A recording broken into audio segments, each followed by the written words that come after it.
you were even making everything here, right? Yeah. So I was like, really? Like, I don't know a lot of Senegalese women in Ghana. And then I was also thinking of a brand to collaborate with. Right. For the polished, I was doing that work with polish. Yeah, Okay, that was so around that time. Okay, so It around the literally, that's around the time I met her, and then we just got along. Oh. Then we So to picked pick some up the products, and then we met. yeah, and then we met, and after that we collaborated a few times, and I love her brand.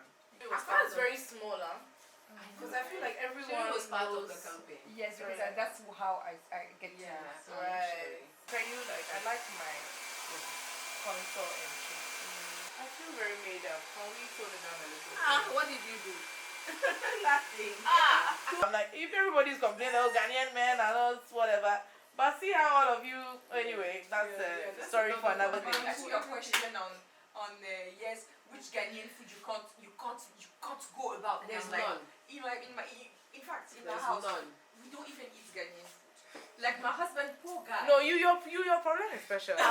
Your problem is not a Ghanaian. chicken problem. Ghanaian. He's but Ghanaian. But this is his choice. He could have married Ghanaian woman, right? But they decided to marry me. I don't eat Ghanaian food. I don't like it. I don't like it. What have I gotten myself into? And then like the only thing that is like that I like the yam. Yam is nice. That's what I said. I love fried yam. But you know what's funny? I love Ghanaian. And the fried yam in Cote d'Ivoire is not as nice as the Ghanaian one. This Which is one? the fried yam. in Cote d'Ivoire? It's not as nice as the fried yam here. Because the quality of the yam here is quite particular. Okay. It's the same as the pineapple. Ghana has an amazing type of That's the thing, pineapple. I love it. They like Everything. the People like the bread. When Which I was in bread? Ivory Coast, Sugar bread.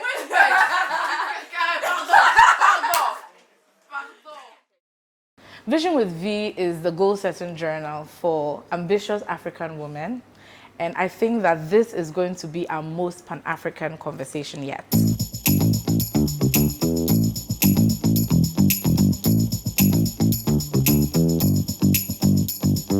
Listen, moving to a new country is not for the faint of heart. Trust me, I've done it 5 times, from moving from Ghana to France, to Senegal, to Ivory Coast, and now moving again back to France. I know how difficult it can be. It's very exciting, but it comes with its own challenges.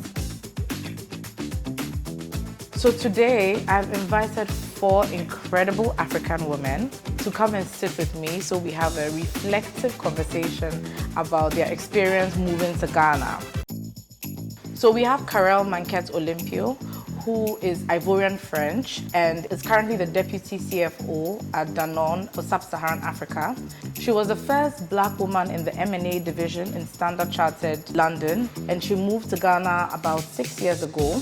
What I find interesting about her is that aside her high-flying finance career, she also doubles up as an editorial model for a number of African luxury brands. We have Akasemi Olo. AK is currently the head of legal and compliance for the Springfield Group. Springfield is a Ghanaian company, it's actually the first Ghanaian company to own and operate an oil block in deep water. AK was instrumental in negotiating this when she was in her 20s. After that, she moved to Ghana to join them, and she set up their legal and compliance department. She's been handling and managing a lot of multi-million-dollar contracts. Then we have Victorine Ewa, who is Senegalese. She's the founder and CEO of the renowned beauty brand Live Cosmetics. She moved here about 10 years ago. She moved here for love. She's an ex-corporate boss. She was in Apple and also in L'Oreal, and she's built a very successful beauty brand here. Finally, we have Huguette Umutoni, who is Rwandan but was raised in Switzerland and I would say across the world. She's a global partnerships strategist. She has worked with a lot of international organizations across diplomacy, education, and even in the creative economy.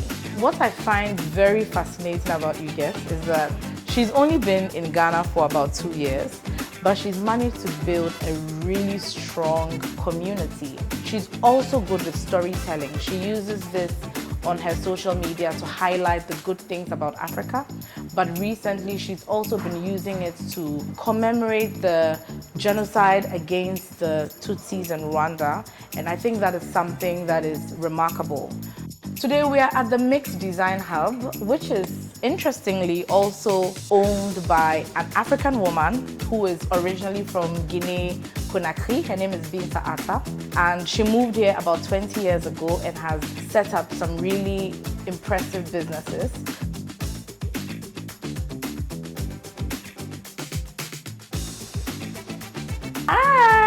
In fact, let me just start by saying that I feel like we've had the entire conversation behind the scenes. So this is kind of like the after party. Welcome to our after party. So I'll start by asking everyone how everyone is feeling. I'll start with, let me just start with Huguette. Oh, yeah. You have to start by me. Well, hi, everybody. Hi, guys.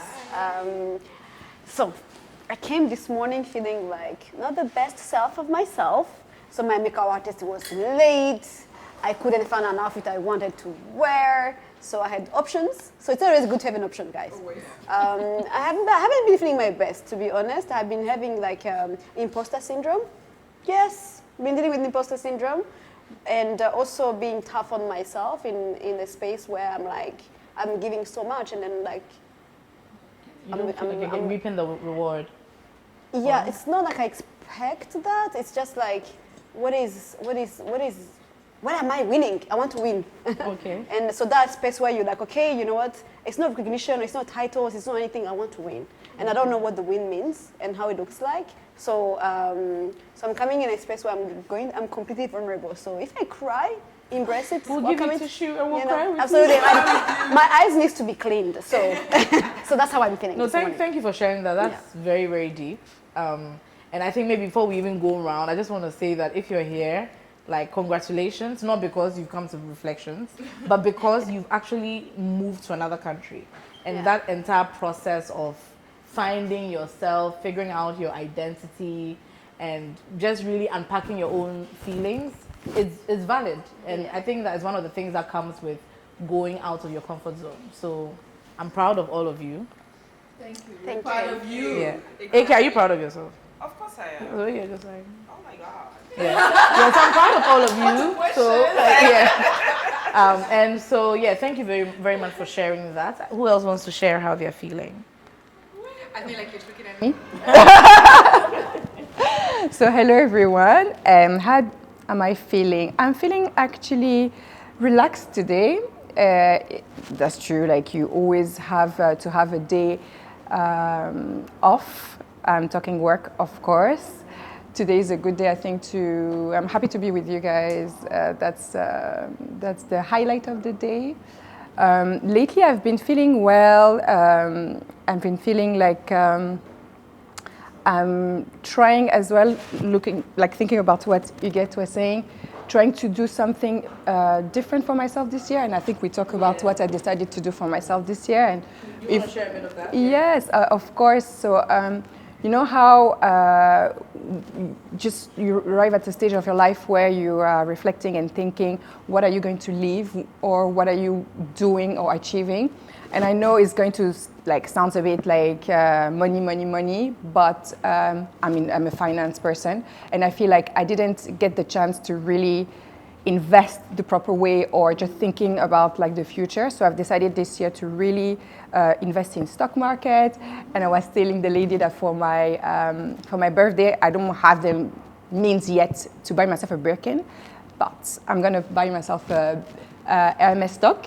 So just to boss babe, Exactly. boss Invest in LVMH. Exactly. I've actually now invested in LVMH stocks and then some ETFs and things like that. And I think it's very important that we talk about financial literacy, for women. Yeah. And this year, this is really my goal to invest in stock and then just grow my worth, my wealth. In fact, I'm going to commit to invest in one episode where we only talk about finance for women. I think it's very I'm saying it here, so I have no choice but to do it. Yeah, I love it. We don't talk about it. Yeah, we don't talk about it in that thing. Okay, Yeah. how are you feeling?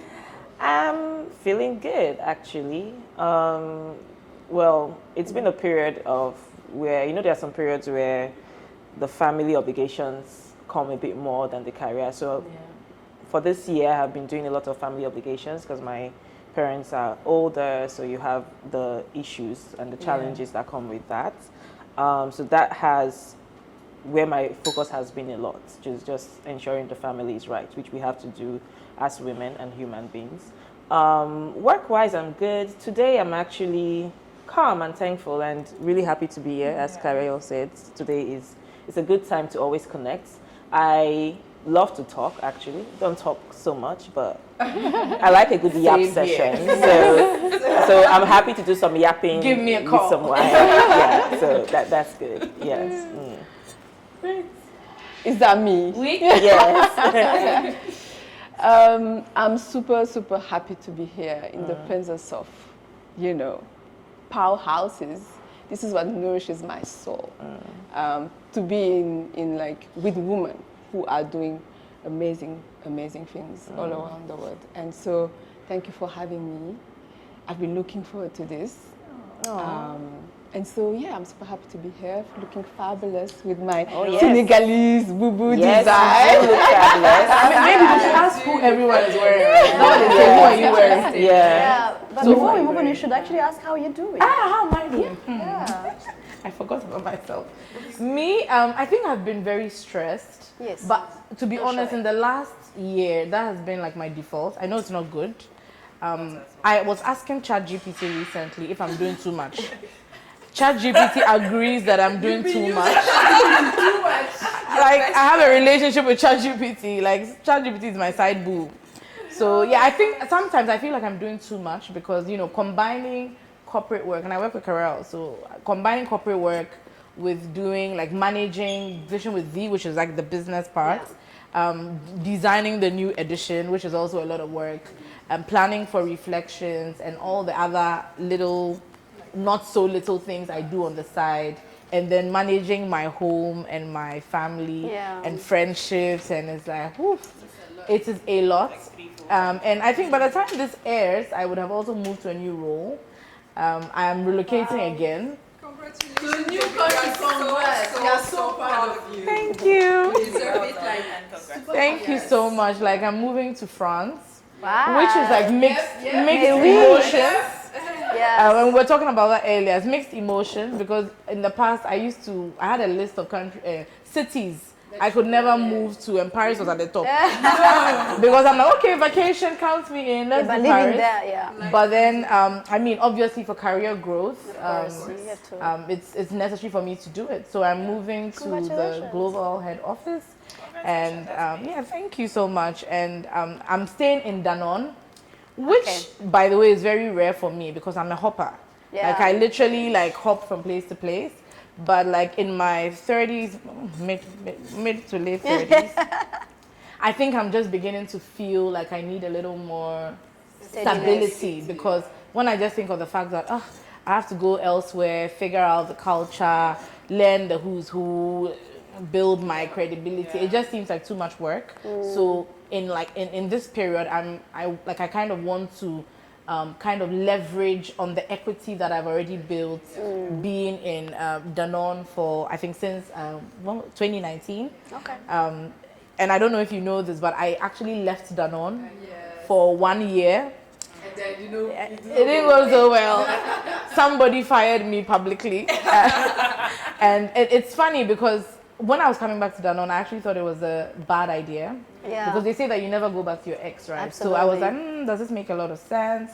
I remember Carelle kept saying, but what do you have to lose? You already know the company, you know. And in fact, I think it was actually one of the best decisions that I've made. Yeah. Because in that period, I used to always tell my boss, I don't feel like I'm learning anything new, right? Yeah. I was focusing my learning on just the functional stuff, not realizing that at this point in my career, it's not only the functional stuff that helps you grow. So I think in the last 2 years, a lot of my soft skills have been tested.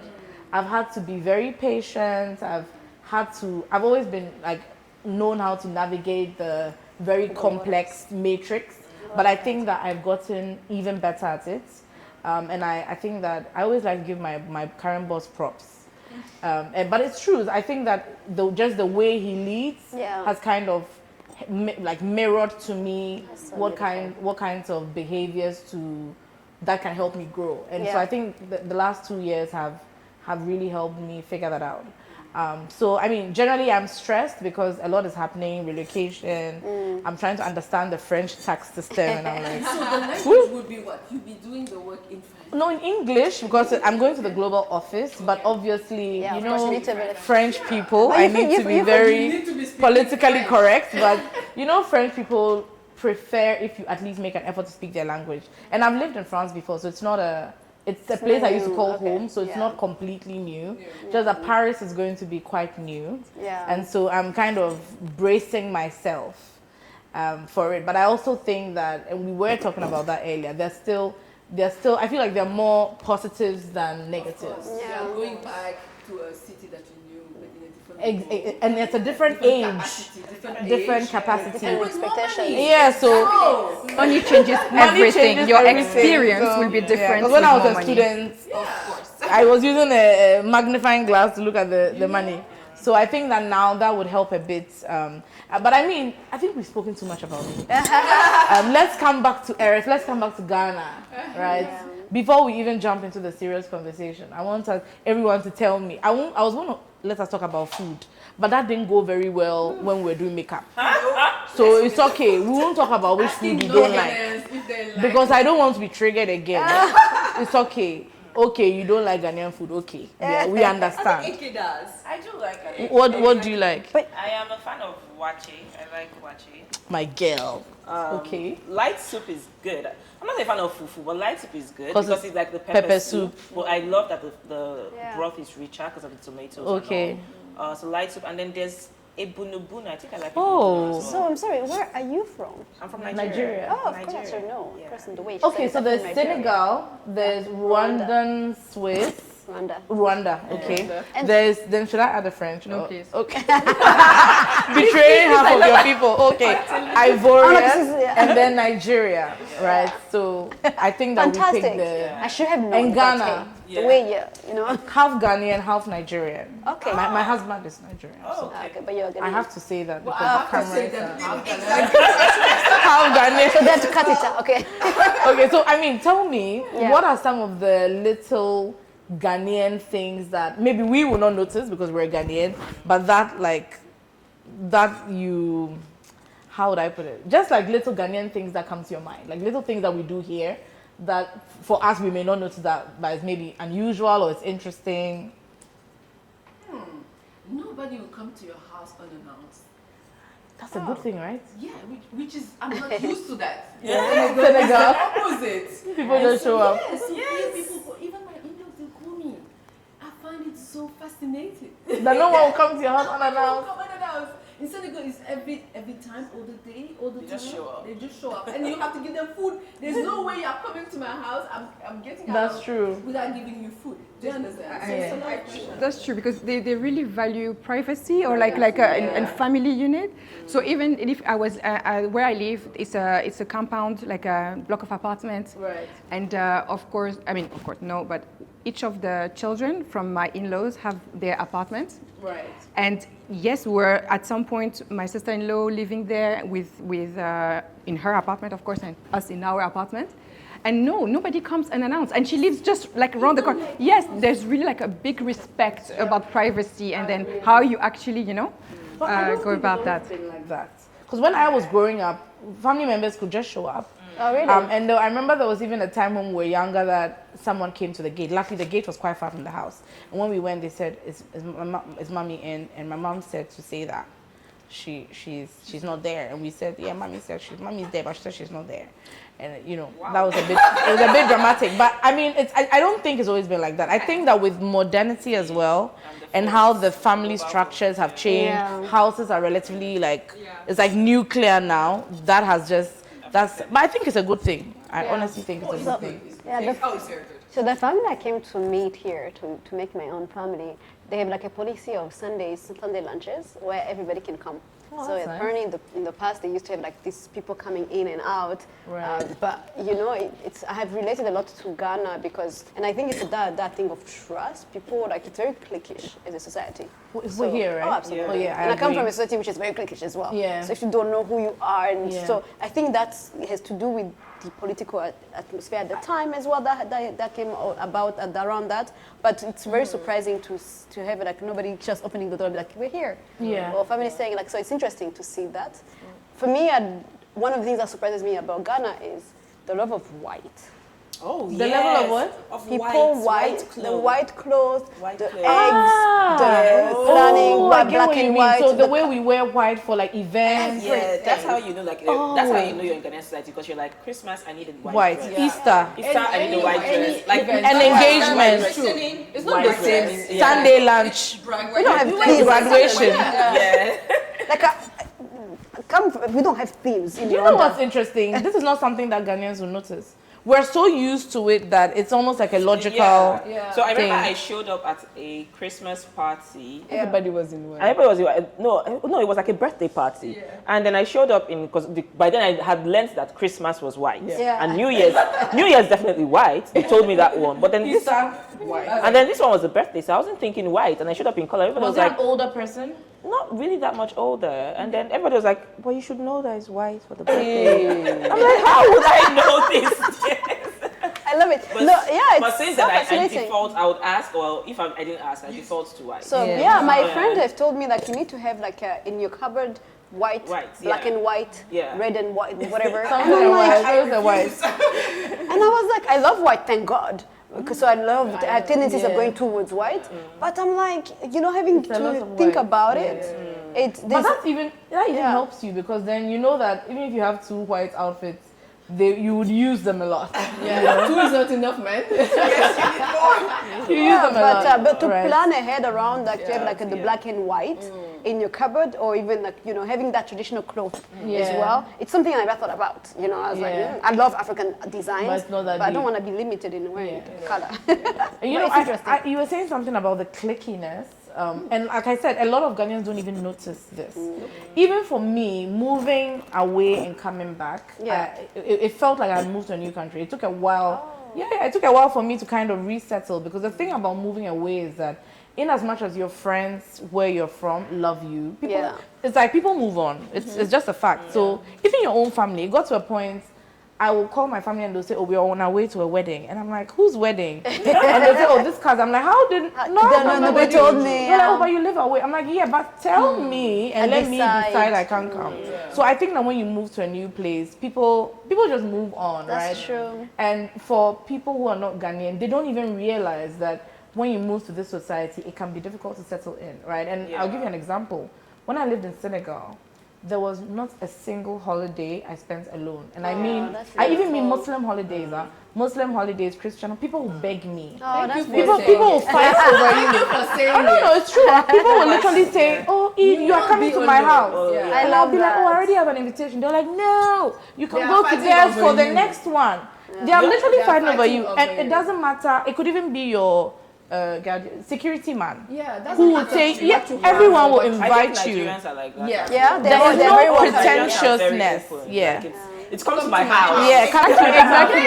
And here, who actually invites you to their house? So you are really close. Exactly. You have to be very, very close. But I think, like, from where also I come from, it's like really like open door. Like you that way in Ivory Coast. You know, you didn't see it in Ivory Coast. Everybody invited you. This is very nice. Okay, you know what? Yes, very maybe I'm welcoming. comparing to Senegal. So Yeah, compared do you to get it? Senegal, Because it's not that. I went from Senegal to I think Ghana, no, Spain, and then I went to Côte d'Ivoire.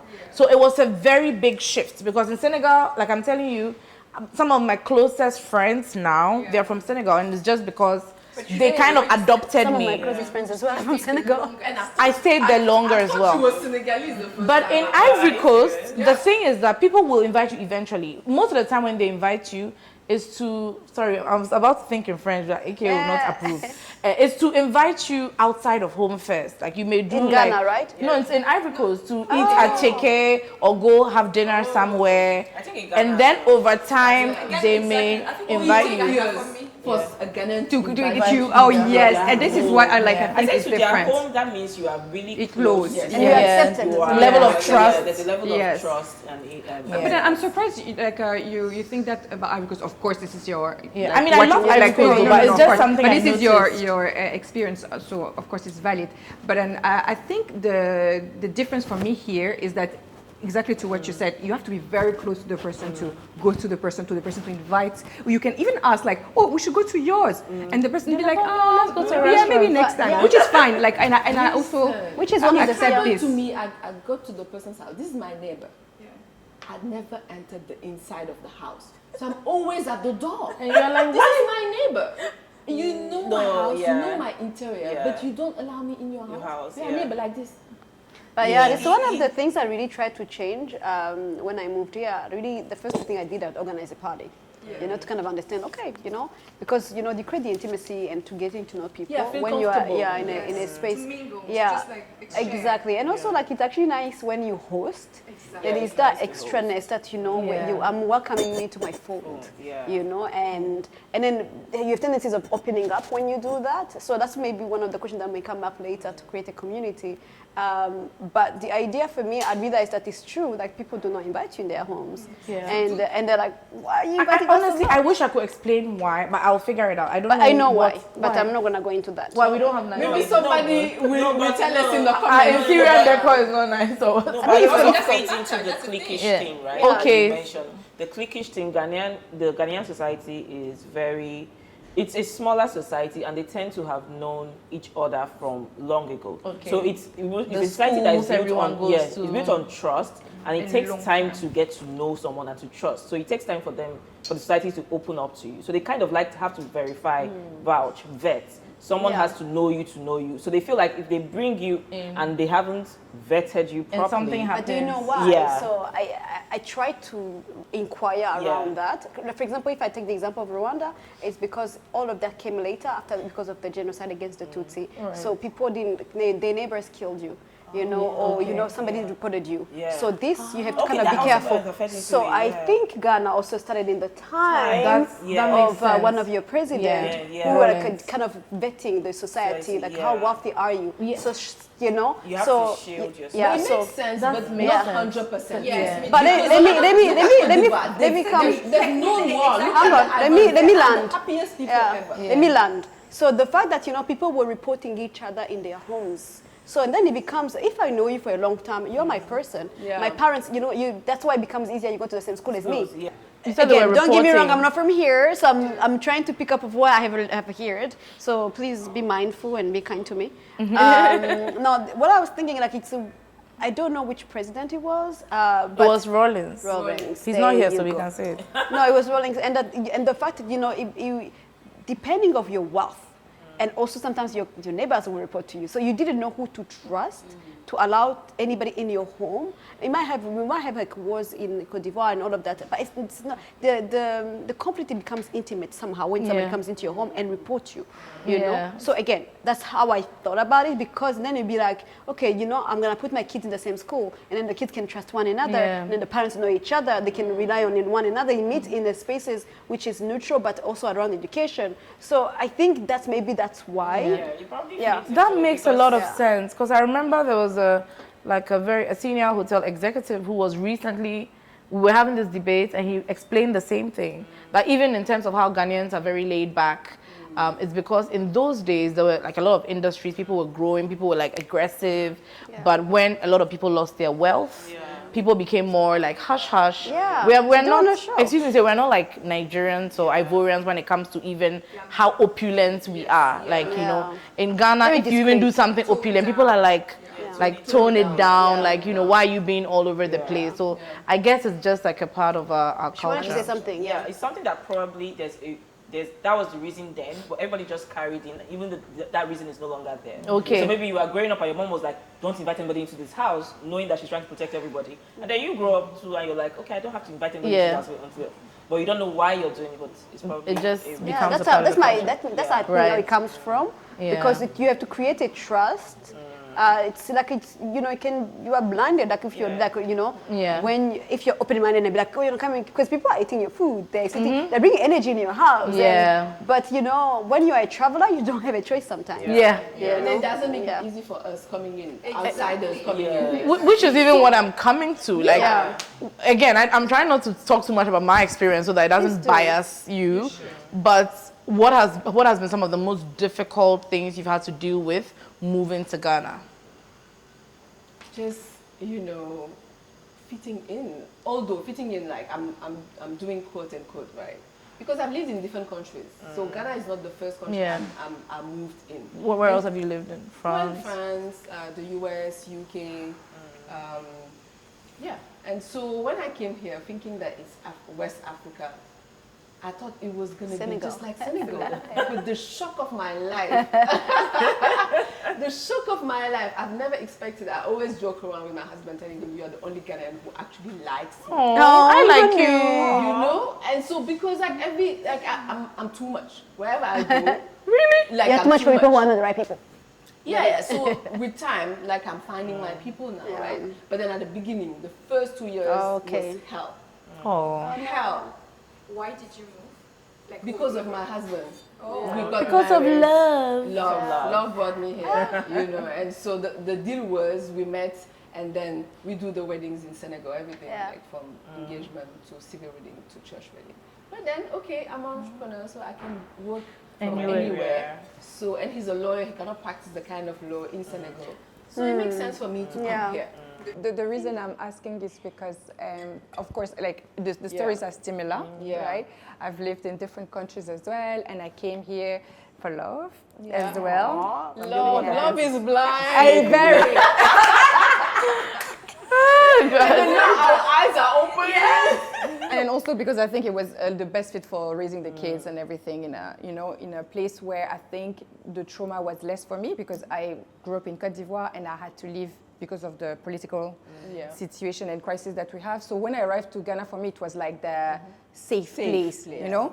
Like nothing can happen here, you know? I can raise these children until they are 18. Can you imagine like a full, teenage, you know? And that's something commendable to Ghanaians that I always say, I am so proud of Ghana democracy.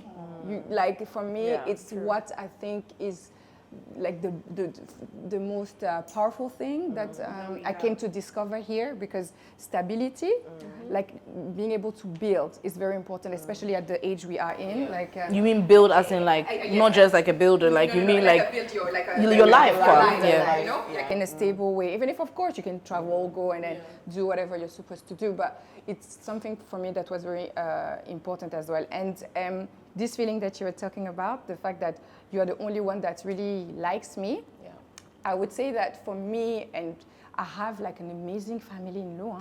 Like these guys, they make me feel like I am the queen. Like I arrive, like it's like, and it's the joke, but they always say you're my favorite sister-in-law, but I'm the only one, guys.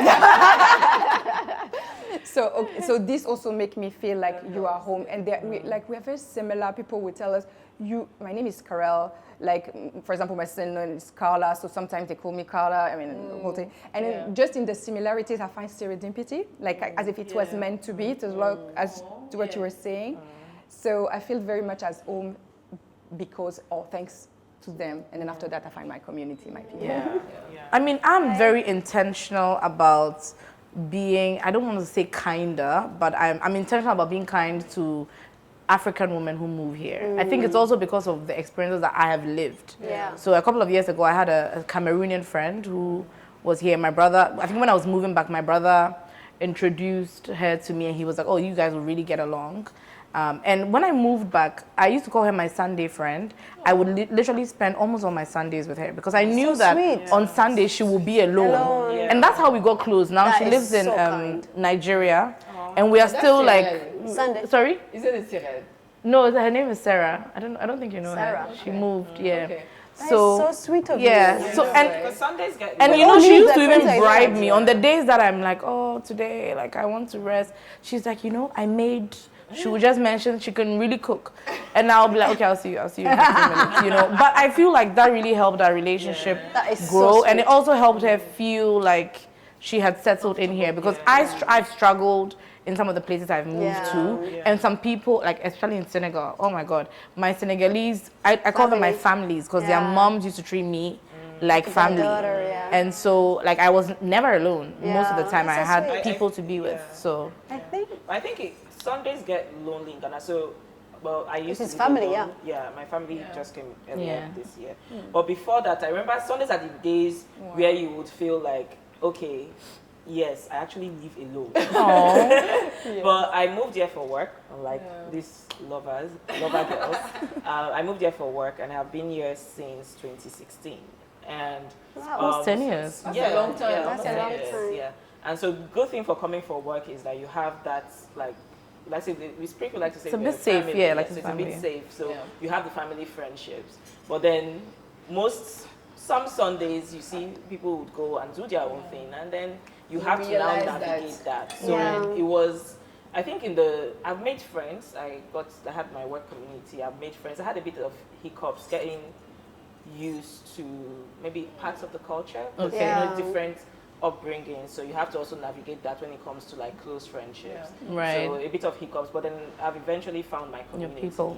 And then I would say Ghanaians are some of my favorite people in general. In general. So Yeah. Interesting. it's But been you know, good. I really want to understand your experience because you're Nigerian. Yeah. I'm not saying it like it's a bad thing, but I feel like Nigerians get treated different. And my husband is Nigerian. Yeah. And I remember when I met him, sometimes people even talk to him in a certain way, and I'm like, why are you talking to him like that? And I realized I know it's big. Yeah, No, it's he a can't. thing. There was a time he Same couldn't here, even rent because when he goes and then I think they'll ask for his ID or something. They find out he's Nigerian. They'll say, oh, it's not available.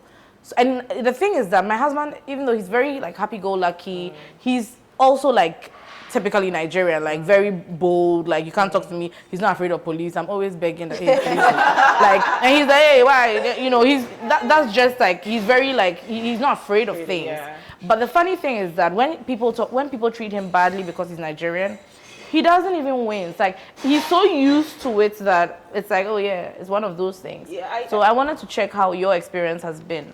So my experience might not be so typical. Like I said, I moved here for work, and that gives you a certain kind of insulation, so you don't have to deal with certain things.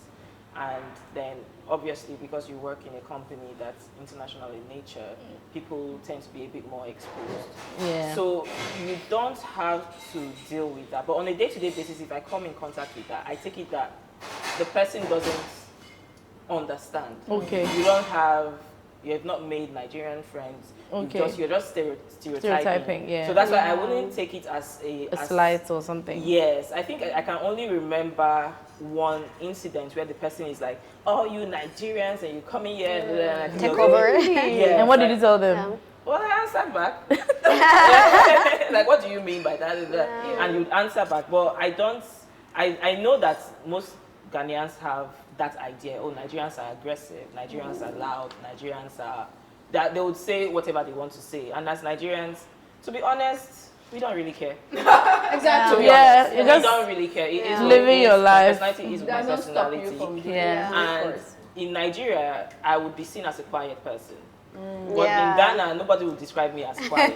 You understand? love that. So, and it is what it is. And I feel like if you get to know people out of your culture, Right. you That's it. understand I love that. differently. Exactly. So I just give them grace in that instance. Yeah. I love that. It is what it is. Yeah. I don't know, maybe it could also be a gender thing because like sometimes my husband doesn't even notice, like I said, but I've noticed that even like when we are traveling, the way they will look at his passports, like, oh, we are just checking, but it's obvious that you're being treated differently, Yeah. right? But you have to understand the how also it is with Europe and all of that.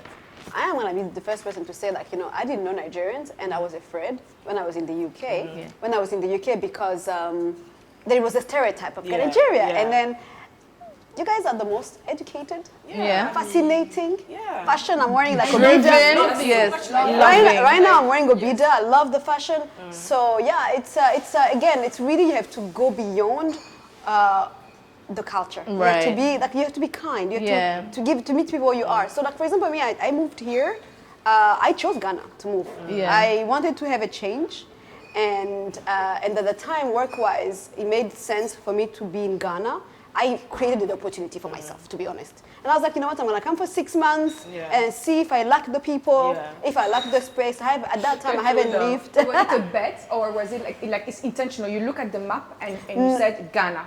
No, I came for my friend's wedding, and I work with the World Bank, and I work with the heads of states and celebrities, and the idea was for me to kind of really find an African head of state and an African celebrity to champion education. Right. So work brought me here, and at the time I was like, you know what? I came for the wedding, and I'm like, I was supposed to move to DC, and then life happened, the COVID happened, I didn't. But I was always on the continent. I wanted to move back to home to Rwanda, but something was not right at that time. Yeah.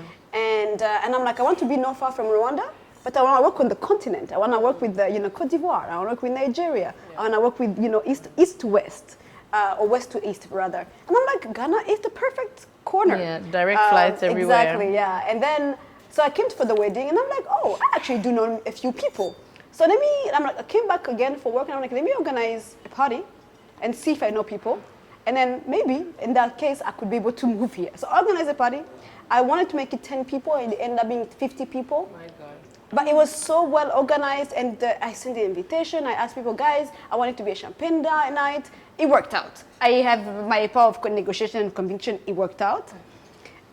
But I think what made me was the people. Like, what made me want to stay is the people, to be honest. So the 6 months, it was a bet on myself. I was like, okay, when I stay here for 6 months and then go to Indonesia, go figure why. Why I wanted to be. I understand. This is the type of urge I can have. I really wanted to do that, and so contrary to how I'm a consultant. Okay. So which meant that I didn't have an office. I had to work from home.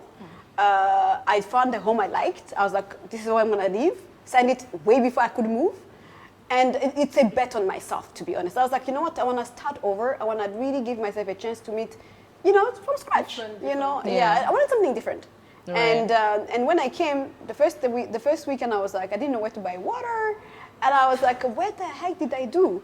I'm just living, and I had to understand, I didn't understand the currency, and I came at the time where, the inflation was so high, it was more expensive than in Switzerland. I'm like, what the heck did I do? So did you Google a flight back home? I really questioned if I should stay. However, I have a friend of mine who's Ghanaian, two friends of mine, they came home, they opened the door, like, listen, let's show you how to buy things. Let's show you where you can have breakfast. So, and because in that discovery for myself, I was like, you know what? I'm gonna create content. I'm gonna find coffee places. I am gonna go around, and I think it's because my personality also. I was like, I'm just gonna be myself out there. Yeah. But also all the people that I knew, not everybody stayed as who was gonna check on me, because people love it when you organize a party. Yeah. People love it when you're partying and But all not of for that. the everyday. Yeah. But a friend of mine really was very inclusive. She would invite me to her house. She would actually invite me to parties. So it's if you have that one person who invites you, who holds your hand. Exactly. And I was really included already. Okay.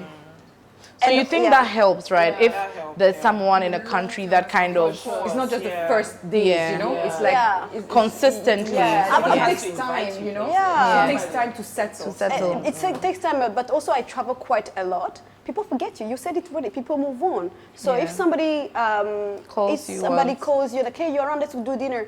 But it was more out than in. But I made it so conscious on myself to be able to do it at home whenever I'm home. Yeah. So it's me to say like, guys, I want to have dinner at home. Okay. But also what I found in the society is if people don't trust one another, they're like, oh, be careful. If you mix, people don't mix. I think it goes back to the cliquey Ghanaian thing. For Be me, careful of this I'm person. like, it's not my problem. You have a problem with each other, it's not on me. That has I nothing like to do with you.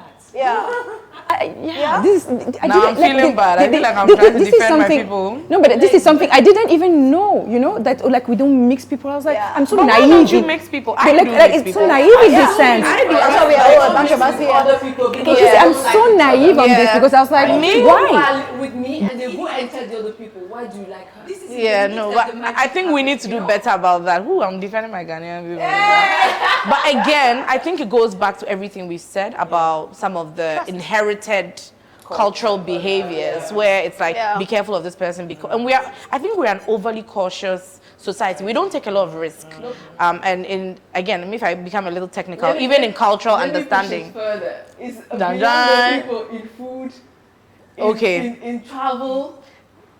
We are too mind. conservative. Yes. You don't like to try a lot of new things. But I also like it. I don't know, not also I like it. like everything. You have the Because good side and the what bad I side. and I don't want to, it's not defending, but it's what also I found that is for me amazing is that they will stand their Ghanaian culture to the end of time. And then we need to do that more. Like you see, I like this new, talk about food, right? I like this new fusion and African fusion and everything. But let's not forget how to do a chep is a chep. You know, you don't do a chep and then you will put you will do a fusion chep and then it's nice. My point is But then ignorance. That's the problem. Because if you say something, you need to have proved it, compared it, but just not say it's the best because it's the best. But no, I mean, like Senegal is very proud to being Senegalese. Exactly. I've never met but we are also very open-minded people. Yeah. So, you know, they're not. Do you see? are you gonna defend me? No, so honestly, I'm sure we've all been to all the countries, most of the countries in West Africa. I think that in each of the countries everybody feels like have you met Ivorians? They're like, hey, we are the best country in the world. Cote d'Ivoire. What do you guys say? The first person to do that. Cote d'Ivoire. She's the first person. During the World Cup, I almost muted her. I swear. She even actually almost forced like, you need to stop. She even said the World Cup. You know, World Cup. Yes. Can you imagine? But you know, and Nigerians, have you met Nigerians talking about their jollof? And Senegalese people, when we are arguing about jollof, they're like, you people, we created this. Why are you arguing? So I mean, my point is that we all have that, and that's a good thing. That the fact that we all have our individual African pride, and I think sometimes we forget that there's always the mindset that we're all in Africa, so we're the same. But we are very different. Like there are a lot of things that when I went to Senegal, I was too much.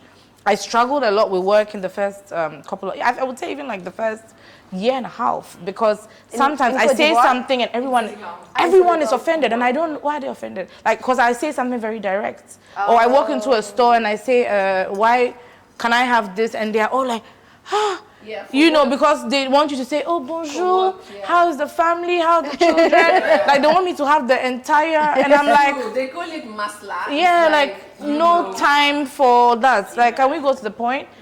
In Nigeria, we are very direct. But in Nigeria, they'll still at some point say, oh, you know, well done. They'll ask you other things. Oh, how's the family? But, I mean, we're direct. We're on for us, it's very aggressive. You know?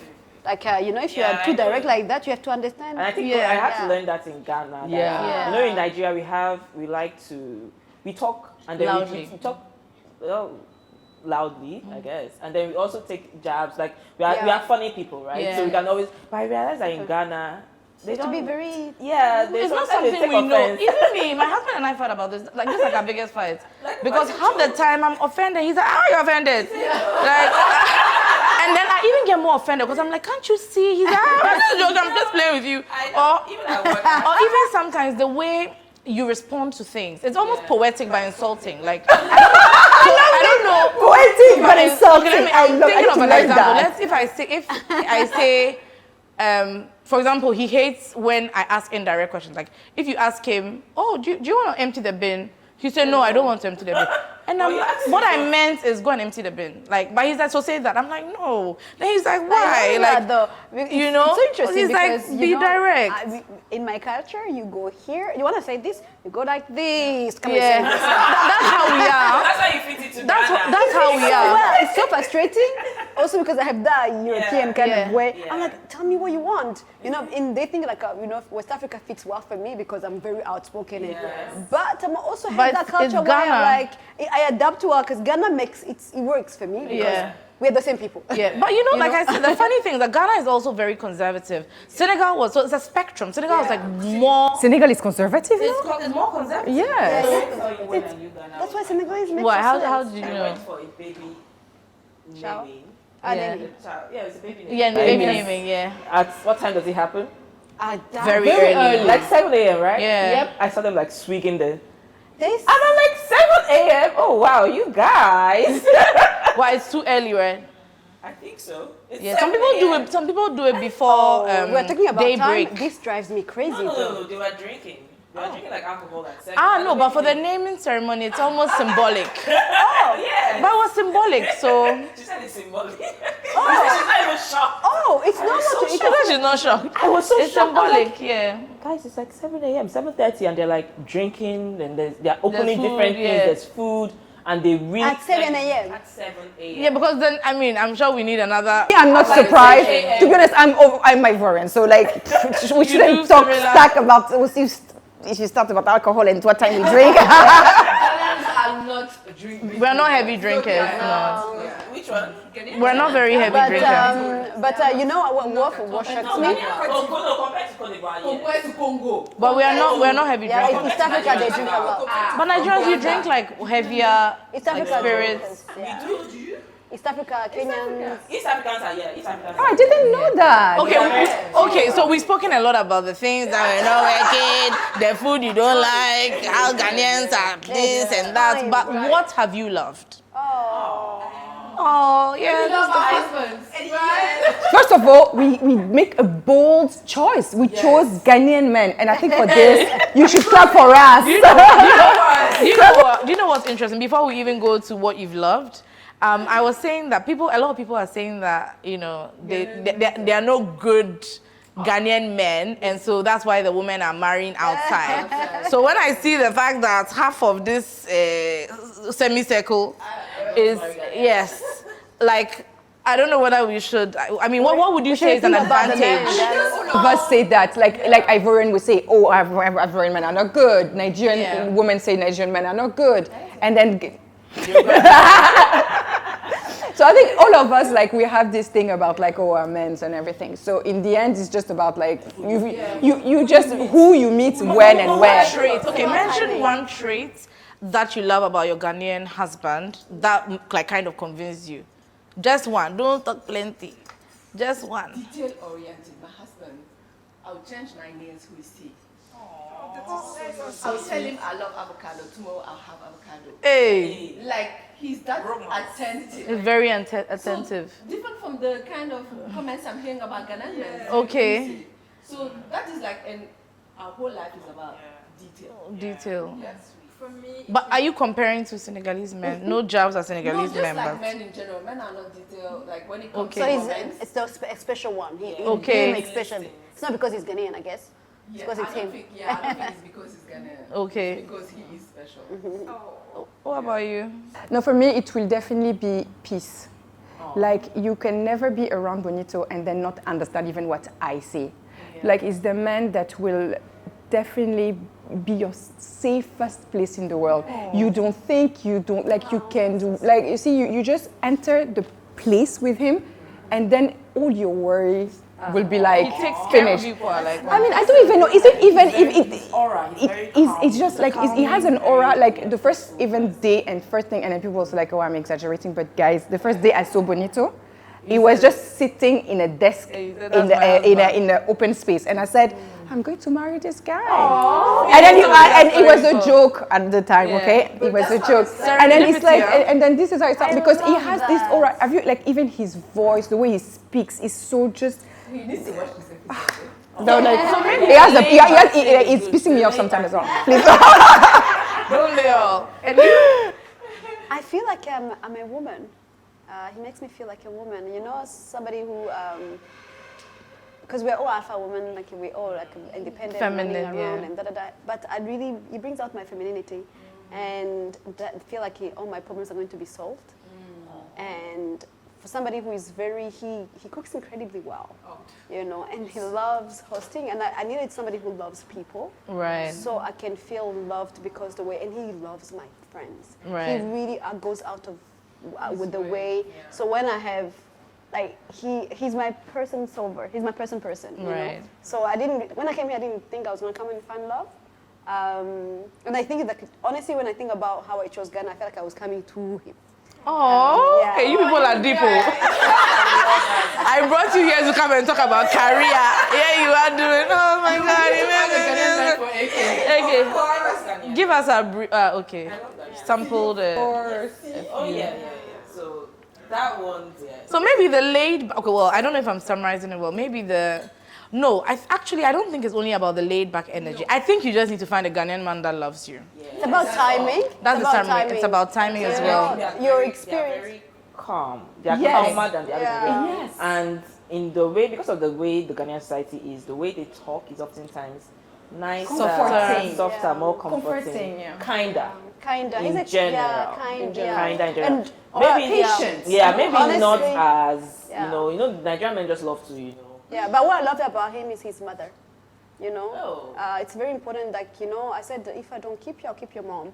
because it's very important. Because you know what? I think the values of the person you find most of the time, if you're lucky, I mean, like Come from their family. yeah, it's really it cannot be. You don't define the person because you know we all have the same family and the same siblings, and you come out you're different.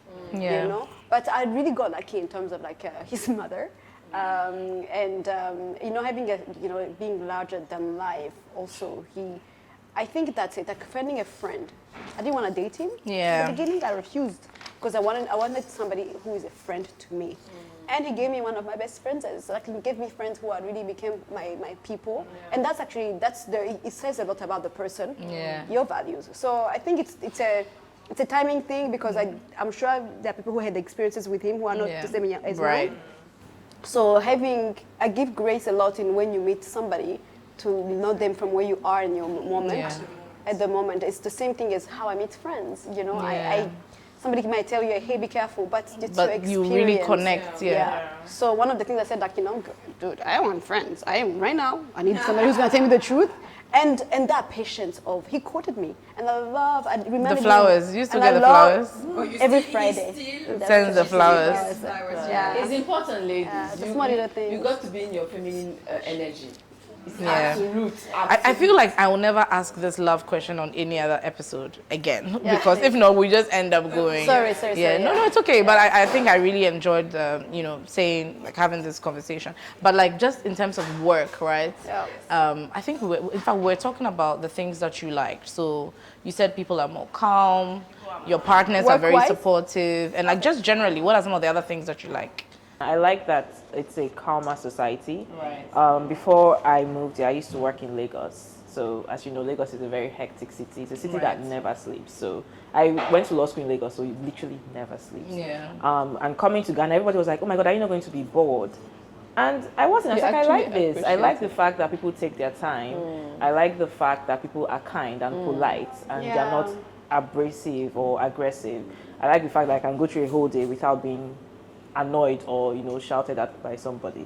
So I like that. And the place I work in oil and gas, and it's an independent company. It's like the first Ghanaian company to do upstream oil operations. So we own and operate a block. And so being part of that, making history and breaking barriers, and the way everyone is so committed to that and to that vision, it actually just, I'm like, wow, this is amazing that everyone can come together to push this forward. Right. So I love that about Ghana. I love the fact that society supports people. I love that they're kind to each other and all of that. Right. I would say that. I love how women are powerful here. Yes. We are exactly Powerful, yes. Like at any stage, right? From the market woman to the corporate woman to the entrepreneur woman, all of them, you see like a common trait. They are fighters. Really? Yeah, they fight for their own money, for their independence. Okay, Yeah. I think I see because apparently Ghana is the country that has the most female women entrepreneurs. entrepreneurs. Yes. And that's the Well, reason. Yes, but then like also you have to balance it out in everything. You need to balance it out because yes, you can be the most number of women, but then where are you in the pyramid? Because if they are the bottom of it, the most important thing is to grow. But then yes, this is still true. small scale businesses. Yes. I don't know where I don't know where that comes from, but I love that. Admire that about women. And so doing business also good here. The market is dynamic, very dynamic. And I love how people are like very, we're talking about, okay, Ghanaians are a bit conservative, but when it comes to business, they are very focused. Okay. Yeah, they go straight to the point. This is what I want. This is how I want it. I love that. I think for me, I'd like to add on what you said. When I started to work here, you know how like my first experience was in London. I was in mergers and acquisition there. So it was a very demanding work, like sleepless nights and everything. But then I arrived here, still kind of grew in my career here as well. And then I just realized how people here, they have their career, but they have always a side business. Every single person I met was like, so on the weekend, what do you do? And I felt challenged. I felt like, what do you mean? What? Like this is my job, my dear. She's like, okay. No judgmental, but as if like there's something else that you can do. Are you pushing yourself? Are you just going to like different territories? Are you not too comfortable? Are you you see? But I think it's a double-edged sword, because I think, having lived in Ivory Coast and in Senegal and elsewhere, I think that it comes from the fact that I don't think that people are paid well enough here. That's the first thing. And so over time, people have had to, it's like the way you survive is to have a side hustle. And now it has become a part of the culture. So me, I didn't have any side hustles when I moved away. I had a side hustle before I moved, but the moment I moved the moment I moved to Senegal, I didn't feel like I needed a side hustle. And it's not a thing that a lot of people did.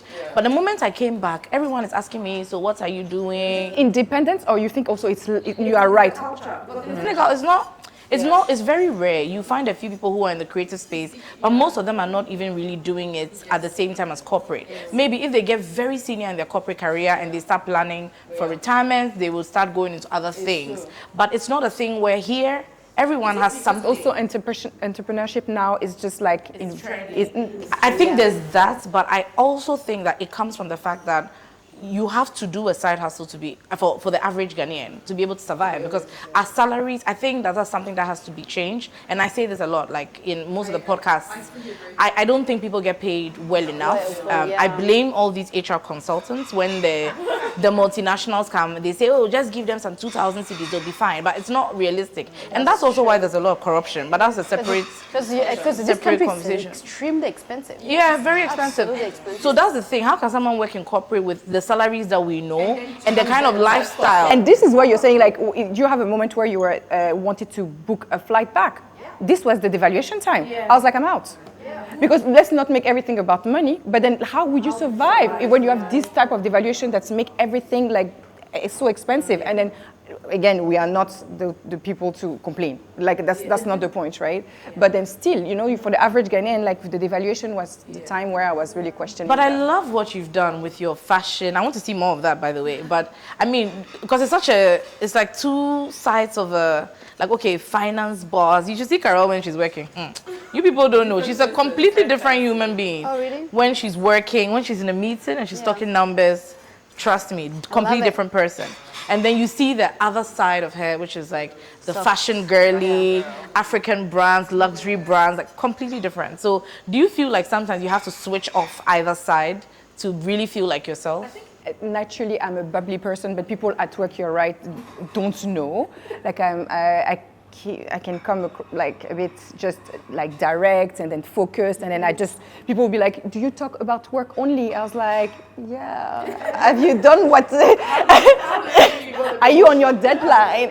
But then yes, I compartmentalize a lot, and I like it for me. It's just like, I like the fact that I have my little secret garden place where I can express my creativity. For a long time, I thought I was not a creative person. I think it's, in fact, Ghana that revealed it. I had more the time. I had more energy to do it. I also had more opportunity to do it, and so it really was a breakthrough for me to come here to do that. And I really put a bit of effort in it as well to have this creative little bubble for me, where I think I can express myself different. And I also love to be the finance person. I love going, like, I mean, I love it. You see, and I don't see at some point you see like you are like in boardrooms or in meetings, and you have to be more, because of this finance job, like more composed and like uniform, conservative, and I've decided that you can embrace all of it at the same time. It's true that I'm not gonna wear this to go to work, because maybe there's like the skirt is a bit like, you know, but then the jacket for sure, you know, like you can mix, and then just my personality I think should show more in my finance role. And today's like so many women do it. You can just be doing both. Exactly, because I'm amused that Carelle is saying, "Oh, I won't wear." You should have seen her when she was pregnant with Aise. Hey, every day was like a runway. Fashion, I love it. Like she was such a fashionista. Like it was. Hey.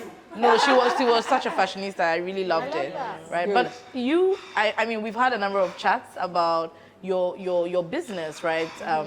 And I mean, if they don't know Live Cosmetics, I don't know how they'll be following me, and they don't know Live Cosmetics, like, you know. And for a long time, you were producing everything in Ghana. Do you still produce everything in Ghana? Yeah, You still do. Nice. Okay. So at the beginning, we were actually manufacturing through another, company. Right. But since last year, we have our own facility. Oh, Yeah. congratulations. Yeah, I'm super proud of that. We have our own facility our lab where we do everything, the R&D, the manufacturing. Took a lot to get there. Yeah, it's a big story. So we do everything from there. We manufacture everything from here. We're putting African excellence to the world. That's wonderful. You know? Yeah. Yes, that was my goal the whole time. That was my goal. Because at the beginning we were manufacturing in the US. Right. And so what is the point? The story we are telling Taking is the money away. you can make excellence here in Africa. It's possible. It's harder. I'm not telling you the bad stories. It's very difficult. But Please tell us the bad story. It's, Sometimes suppliers. yeah, I mean the bottles, like we talked about, packaging. We do everything here, but you print. Yeah, so we print. We send like millions of bottles, and then turns out 2 weeks later, the printing on bottle, because we don't want the stickers, is peeling. It's peeling. Oh Lord. Can you imagine? It's peeling. Yeah. So what do we do? Yeah. We can't take them all back. It's out. Yeah. It's everywhere. Losses. And so it's losses and also the damage in the branding, because we are known as a clean premium brand. Yeah. People pay top money for the products. Yeah. You don't expect to see that. It's peeling. So imagine that was a mess. That was a How mess. did you solve that? Thank God we have. That's why we have. Well, we solved it. Now we have better packaging. But then we were lucky to have really customers like who understand. Yeah, 'cause, who love us and understand what we are trying to do, the vision. Right. So that's why it's important to have that story. And as I mean, well. and Exactly. I'm a good customer. I give feedback. And she gives us I good give feedback like constructive feedback. Yes. Because I really want to see the brand. It's a very good brand. to allow us to be better. I'm not just saying it because she's my friend. I really do think that it's a good brand. What do Like since I started using the lip serums, I always have to remember lip serums. Yep, lips out. That's literally all I've used in the last couple of months. We'll be wrapping up our conversation very, very soon, but I wanted to just touch on two things as well. AK, you negotiated this big deal with Springfield before you moved here in your 20s, right? And so, how was that like? Was it something that was very scary? I've always achieved audacious things, and I think I've never thought of myself as younger, or when an opportunity comes, I always believe you should take it. Right. And opportunities come when you're capable to do it. So it's not something I consciously thought of in the moment. Right. But it felt really good because, Springfield was my client when I was in Nigeria, and when we had the opportunity to get the oil block, I came in as one of the lawyers to help negotiations, right? And we were able to finish that and acquired it, and then we knew in that process that this is the first independent Ghanaian company to own and operate a block. And how can we support, because it's all about Africa, right? We are one Africa. How can we support an African company to achieve this feat? Because what we want to see is Africans owning the resources, Africans investing in the continent, because it is a major investment that we are making. And rather than taking that money out there, why don't you put it in here and own the entire line of production? Yeah. So playing a role in that was something to me that was very important. Right. And so when my company, my bosses asked that I come set up the legal and compliance department, I was more than willing to do it. I was like, oh yeah, this is going to be... So you still worked in the firm? I worked in a law firm. Yes, what I mean is that when you came and set up the department, were you still in the firm? No, I had now come, I had now okay. been seconded Okay. into the company then. So you're still seconded? No, I'm Okay. not. I'm not. I became full-time because Okay. after some months, it was like, this is a perfect fit. Yeah. We just worked so well together. It was like a family. It was a symbiotic relationship. Right. It's you understand the vision and you are building a team Right. that can carry that vision forward, and that's what it was about. And I had the experience with compliance and Right. building departments and all that. So they brought me in, and it was a really fun process. It was very challenging. I won't lie about that. It's very challenging, but it really stretched you. it's stretched, but we did something very good, and we continue to do something very good. It's really Yeah, still impressive. at it, and we've hit many milestones, which I'm happy about, and so worked on that. So you get my question to you. I keep saying last question, but yes, almost the last question. I wish we could have this conversation. Maybe next time we'll have it in your house. Absolutely. So that we can talk for 4 hours. Yeah. But I noticed how you use your social. I'm very fascinated by you, huh? Because I mean, you're also, in a sense, you're still a corporate. You're still someone who works in a corporate institution. But if somebody was looking at only even your socials, you would think that you work primarily in the creative economy, right? Yeah. And even your everyday, how you even document your everyday life, I think it's something that's really inspiring. And I also want to commend you for how you've used your social media to tell the story about the genocide against the Tutsi. Like, I have had to relearn how I even articulate that, like, because I would at first say the Rwandan genocide, but because of your content, it's made me go and read more, and I realized that it's actually not the Rwandan genocide. We should say the genocide against the Tutsi, and that's something that I probably would never have, like, consciously thought about. So I like that every year you do this remembrance thing where for I think the entire month of April, it's for me, it's even not being Rwandan, it's like very sober for me, because every day when I open my social media, I remember, like, I see your content and I remember that, okay, this should never ever happen again, right?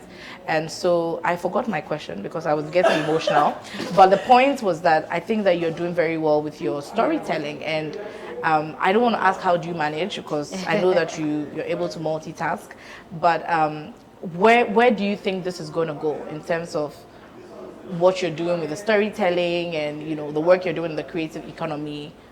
Do you think that this is something that you're going to expand somehow? Absolutely. Thank you so much for this comment. It's you know, my social media started as a fun thing, so I'm glad that it can resonate, and I've always been about the continent. So the idea behind all of that is really, I try to visually change the way the world sees Africa and how we see ourselves. And I took that into my own company. I created a company called Engage Africa. Okay. And the idea really is really telling those powerful story of women who are, you know, excellent, or like us, you know, but also businesses. The fact that we are having this conversation in this space. So women not from Ghana, but she came and she conquered this space. She worked with creative industry people. She showcased art. So the whole point is, Africa is the future. We are the past, the future, and the present. The youngest continent, the most artistic and creative, but also, you know, where the wealth is. So, my interest has always been to kind of, you know, showcasing where we are and the most amazing people that I meet, and for a long time I didn't know I was creative as well. So I had to lose myself to find myself, I would say. And I love fashion, and I love beautiful places, and we have that. Yeah. I love eating well in nice places, and so I think that's the essence. I love beauty, and for me to showcase that kind of beauty is how it started. And when I talk about the genocide against the Tutsi, I'm a survivor. I was in Rwanda during the genocide, so it's not only as a Rwandan, but also as a survivor, I have a duty to kind of, you know, I am Rwandan. I'm Tutsi, but I'm Rwandan. We say we are all Rwandan, and. It's very important to showcase, you know, you can come from losing everything and you can build yourself. And really, my country is really the example of where we come from. And it's one of the cleanest, one of the most beautiful. But that's not the point. The point is really to kind of, like, you know, your past that doesn't define you. Cannot forget, but it does not define you. So me walking into so it's a good question, because I'm really in the middle of all of that to create a company around PR, but around you know, changing the way we think about ourselves. How do we collaborate with one another? How do we bring that, you know, beyond the corporate, but, you know, creative, working together, private sector, government, working together. So, and I think it's just one line of all connecting to one another, and get to do and to showcase our beauty, in fact, and our excellence. It's simply that's amazing. So thank you. That's amazing. And I mean, for me, like, having lived in Senegal, and usually people say I'm biased to Senegal, right? Because I think I lived there almost 3 years, and it was really a coming of age for me. It's also the time I did it. So I feel like that's when I really figured out myself. I figured out what I like, what I don't like, my values. A lot of it was shaped during the time that I lived there, right? So even career-wise, I think that it accelerated my career. And so I would usually encourage people to do it in some form. So I wanted to ask you if, since we're coming to the end of our conversation, if you had to encourage someone, like a woman, an African woman, or even non-African women, we welcome all women, what would you tell them about, one, either moving to Ghana or even moving somewhere else on the continent as an African woman? What kind of advice would you give them that can help them to make the decision, or if they've already made the decision, move to an African country and settle well? I mean, yeah. So it's always good to challenge yourself, right? I mean, it depends on the age at which you are doing it, but it's always good to challenge yourself. It's always good to go out of your comfort zone. You learn so much out of it, and for me personally, I didn't have the choice to go out of Côte d'Ivoire at the time I did leave, but then decided quickly to moved to China when I had the opportunity for 9 months living there, then decided then to go and live in Spain, and then after that moving to London. Like discovering new culture, it makes you richer. There's no other way of saying it. It makes you richer, and you understand that beyond these, differences, like we know there's so much you can learn like about somebody else. So I would definitely encourage any woman to do it. Ghana being a safe place. I mean, this is even more important for women, like, because it's this safe place. Look at AK. She came here, thrived here, like outside men and everything. You know, like being the boss person she is. Look at all of us, like setting a business, like doing so much for the continent. Right. So yes. To me, it's just like a no-brainer, and then Ghana is such a good destination to do it. Just to add, I think you have to be planned, you know. So you can't just get up. You can't just get up and live, because you know it's beautiful. Like what you're saying, like the safety is very important. Yes. Not only as a person, anybody who's moving anywhere, you know. One of the things that research. Why are you moving to that country? For me, it became easier because I had the purpose of work. Right. And if I didn't have a job, I wouldn't have moved to Ghana, because I'll be like, why Ghana? Survive? Many people ask me, why Ghana? It doesn't make any sense. It's not a country. It's a country that you don't. Why Ghana? But Ghana became very attractive because the creative industry is so booming, and I thought I wanted to work in the creative industry, but I was in it without even thinking. And also, I quickly found somebody was kind enough to tell me, hey, there's this expat group. Right. That should be part of, which is where one of that we're part. We knew each other. So relying also on the expats. Ask yourself questions. Talking about taxes. You're moving to a new country. Yeah. How does the country function when it comes to taxes? That research, because there is a certain time when you're 18, it's okay for you to move anywhere and then be okay. Risk it all and be fun and bubbly, like all of that. But one of the hardest parts here in Ghana is you don't know. Career-wise, it's difficult to know what's going on. Even for locals, right? Exactly. Like, most of the time it's difficult to know what kind of events are taking place. Where do you go to network? If nobody tells you. So especially if you work alone, not in an office. Yes. You guys came and you have officers, you have colleagues. So if you don't have colleagues, where do you go? Yeah. Who do you ask? So it's very important to come with a purpose, number one. You can vibe if you're 18. But when you're 30, you cannot do that much. Your circle becomes harder when you're older. Because it's also becoming smaller. Yeah, and smaller. So also, don't be afraid of being out. Find those coffee places and be alone. Be okay to sit down alone and be approachable. Yeah. Be kind and be approachable and be okay to ask for help.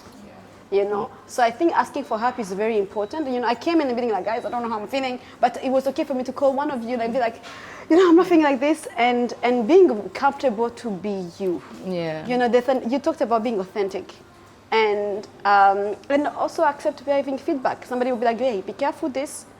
Listen, assess yourself, but you decide. So really, it's part of the growth, and if there's an opportunity, don't question it. you know, and if it doesn't work out, go back. Yeah. Because Not I the think end what of we are the afraid world. of most You of the tried. time, we are afraid of not actually putting ourselves there and trying. So yeah. Yeah. Do you have anything to add on this particular question? I mean, I would say I'm a big doer person. Yes, you need to think about things, but also when you think too much, you won't do. You won't do it. Yeah. So it's a great balance, right? I would say, look at us. We both moved here because of love, but look at us. Yeah. We also calculated the risk. Yeah. Exactly. And you know, I would be miserable if I moved here and not doing anything. That's so true. Yeah. Do you understand? That's so true. So as a woman, you need to be super, like, maybe Switched twice on. or 3 times smarter than the men because the situation demands it. Yeah. Right? Because if you are in the troubles, Yeah. who can get you out of the trouble? Yeah. Yeah. So think about it, yes, but be a doer. Do things. Yeah. Think about your life, think outside of the box, be bold.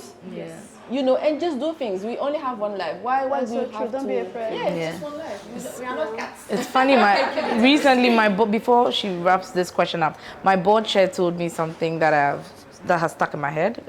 Our board chair in Danone is Mrs. Frida Duplan. She said ABC, so be ambitious, Yeah. I don't remember if it was bold or brave. I think it's brave.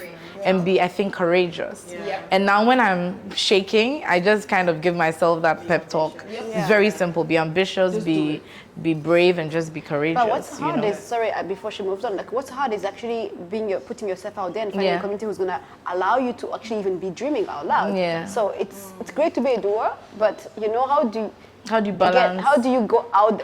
I do it. Me, I'm out there because it's my personality. It's because you are Audacity. your true self. Yeah. When you are being yourself, And it's audacity. things is aligned. Yeah. Like, it just comes to you Yeah. naturally.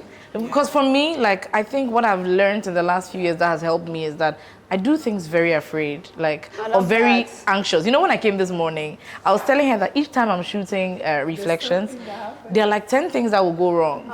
But I kind of braced myself the day before that no one is going to take my shine. So I had a flat tire this morning. Yes. So it's like so many different things go Yeah. wrong, but I just decided that It's gonna we're work. doing it. It's not gonna. We're authentic. It's not gonna be perfect. Someone's dress is gonna be like this, but we are gonna do it So anyway. ambitious, you know, courageous, and brave. And brave. Yeah. That is the mindset. Like you have to do it anyway. Like we have presentations that are very nerve-wracking. Yeah.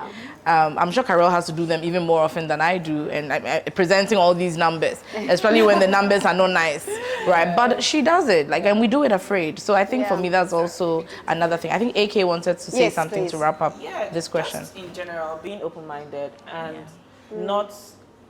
not being afraid to be the change you want to see. That's true. So when you move to a new place, you have to step out of your comfort zone. You have to make an effort to meet people. You have to take yourself to places. You have to be willing to go to places. You need to approach people. You need to host.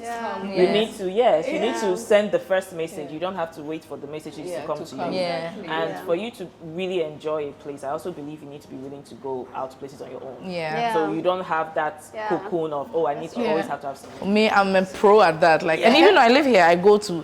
You see me sitting somewhere having brunch by myself. Yeah, People will be like, "Can I sit with you?" I'm like, "No," no, because they think you're lonely. But I'm like, "I'm not lonely. Oh, this is the plan." But like, you know, being uncomfortable is very important. yeah, and no, the thing is, I have done it because I've had to live in multiple places. I've done it so long that it's not even even my husband. Sometimes I'll just say I'm gonna. He's like, "Where?" I'm like, "Town," because I don't want to tell him for him to. No, so I'll come sit somewhere, have my vision with thee.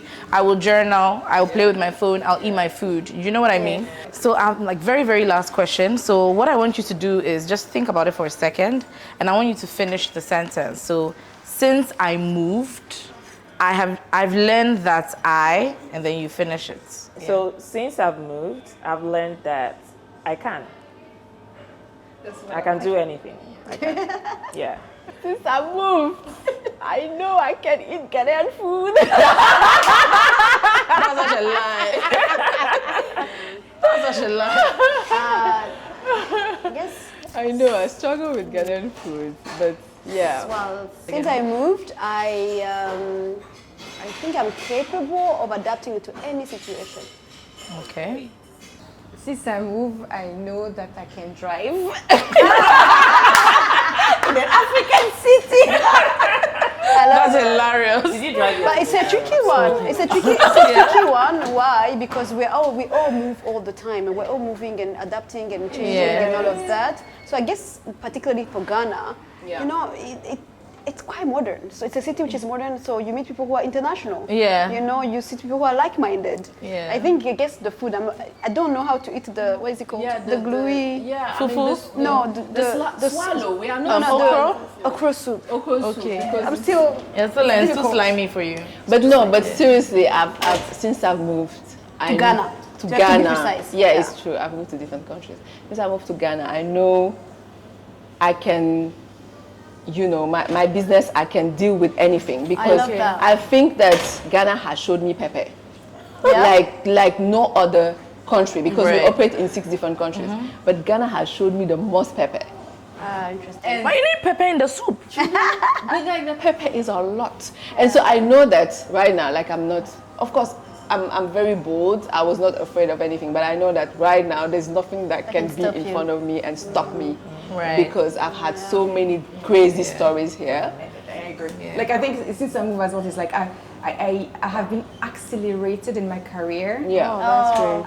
And even myself, sometimes like blown away. blown away by myself. Like I can do say so myself. You really are. You really can. Hey, now she has a corner office. Listen, when I want to talk to Carelle, do you know what I do? I go and I just put my face by the glass, and then she's like this. I'm like, yes, my boss, you know. Ghana. You know, she doesn't show that she's a boss lady like that. We respect that. No, but I mean, for me, since I've moved, I have learned and accepted that I will lose a lot of things, but I will also gain many other things. Immensely other things. And that's kind of like an acceptance that I have come to, right? So I think to wrap up the conversation, I just want to tell whoever is watching that if you do have an opportunity to move, of course, like they said, do the research. Ideally, if you have a job you're moving with, all the better, because then it makes it easier. But if you do get the opportunity, don't be afraid to take it because it may be uncomfortable. It will stretch you in more ways than one, but it would also stretch you positively, right? Yeah. And like Carelle said, it can accelerate your career. You can find love. It can literally change your life. So I think that if you are thinking of moving to Ghana, you should. We're nice people. We are. Absolutely. Yeah. You are. We are nice people. We are warm. Yes, we may not always be as pushy as the people from your countries, but we really will welcome you, and we are going to try and do better to even help you integrate more. Yeah. I also want to say that if you know any African women who've moved here, please invite them into your homes. Or for a start, take them somewhere, introduce them to your friends, just, you know, help them to settle in. Because when you do that, when you go elsewhere, you also benefit from that. Yeah, so the Sunday with V, I think I keep in mind now. Hey, okay, that's pressure, but yeah. I'll keep that in mind. Being uncomfortable, like, you know, you can move and then things don't go how you wanted. It's okay to be uncomfortable in that. And adjust. And ask for help. You know, I was hoping that we will speak a little French during this conversation, but so maybe you do one round and you say something, because I do have a lot of francophone vision with people. Wow. Yeah. Carelle, vas-y, dis. In fact, for the second edition, we're going to have, you know, the guided section is going to have prompts in French as well, because we have quite a number of francophone, thanks to Carelle as well. Mais c'est bien. So maybe you say one piece of advice. Non, mais je pense que tout a été dit. Je pense qu'on a dit l'essentiel et le plus important, comme Norvisi l'a dit, c'est de ne pas avoir peur, de prendre des décisions qui peuvent parfois paraître un peu inconfortables, mais qui permettent de grandir et de s'enrichir. C'est important de faire des recherches et de savoir où l'on va et pourquoi l'on vient. Et encore mieux, c'est encore mieux si on a l'opportunité d'avoir, si on a une opportunité professionnelle qui est aussi un tremplin lorsqu'on arrive au Ghana. Mais on vous encourage, toutes les jeunes femmes à venir et voilà. Je pense qu'on est un bon exemple. Tout à fait. Alors, le Ghana, c'est pas la fête. Les gens, ils pensent que quand tu viens ici, c'est juste pour la fête. C'est vrai qu'il y a la fête et c'est pas aussi évident quand on déménage. Donc, il faut vraiment être inconfortable dans le confort ou dans l'inconfort plutôt. Il faut être confortable dans l'inconfort, tout à fait. Et quand j'ai déménagé ici, les choses ont changé comme je ne l'imaginais pas. Je ne gagnais pas assez par rapport à ce que je pensais en fait. Mais j'ai dû m'adapter, j'ai dû trouver des sources de revenus. C'est comme un side hustling, tu sais, l'histoire de travail de côté, de réfléchir différemment. Et aussi, on m'a souvent dit de ne pas faire confiance aux femmes parce qu'elles sont comme ci, comme ça. Mais en fait, moi, j'ai trouvé dans l'amitié de femmes incroyables. On m'a ouvert des portes. Donc, n'ayez pas peur. Ne vous basez pas par rapport aux expériences des autres. Ça, c'est très important. Et de pouvoir, en fait, créer son propre expérience, ses propres, en fait, des erreurs. Parce qu'on apprend de ça aussi. Et puis, de croire, en fait. C'est aussi, on n'a pas parlé de Dieu, mais c'est important de faire confiance à Dieu, en fait. Et que, finalement, on ne sait pas ce qu'on fait, mais on le sait finalement. Il faut se lancer et puis être dans le moment. Voilà, et croire. Voilà. Victorine, will you do Wolof or you do Hey, French? Wolof, she wants to get me into the Wolof. Yes, please do it. Juste un petit mot. Wolof. Dalen ci jàmm. Salam alaikum, bon lobby. My Senegalese sister. Vraiment, je voulais réitérer l'aspect important de Dieu. Dieu nous envoie souvent des signes qu'on n'arrive pas à détecter et à voir. Mais quand on se reconcentre sur nous-mêmes, on arrive à voir et à comprendre. Donc, j'aimerais que vous, tous en tant que vous êtes, que vous preniez ce temps avec Dieu pour comprendre mieux comment la vie évolue. Et allez-y, n'ayez pas peur, sortez de votre zone de confort. Et je pense que je suis une adepte de sortir de la zone de confort, parce que je pense que c'est quand on sort de cette zone de confort que les choses les plus magnifiques de votre vie se passent. Et nous sommes les parfaits exemples pour ça. C'est quand on a suivi nos instincts de folie que nous avons découvert l'amour, que nous avons eu notre tremplin dans la vie professionnelle. Donc n'ayez pas peur et c'est comme ça que vous allez y arriver.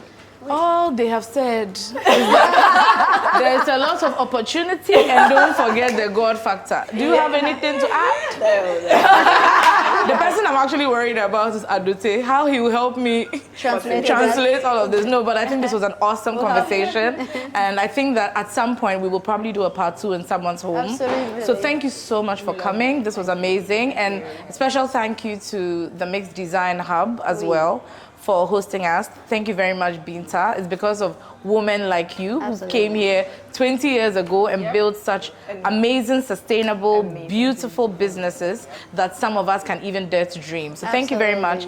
Now we're going to do the most important thing. Guess what? Eating. Peace out.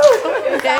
Bye. Thank you so much for having us. So I got my Vision with V journal last year and have actually found it very helpful. So I'm a big fan of journaling, and one thing I love, the key thing I would say about the journal is it had the space for the vision boards.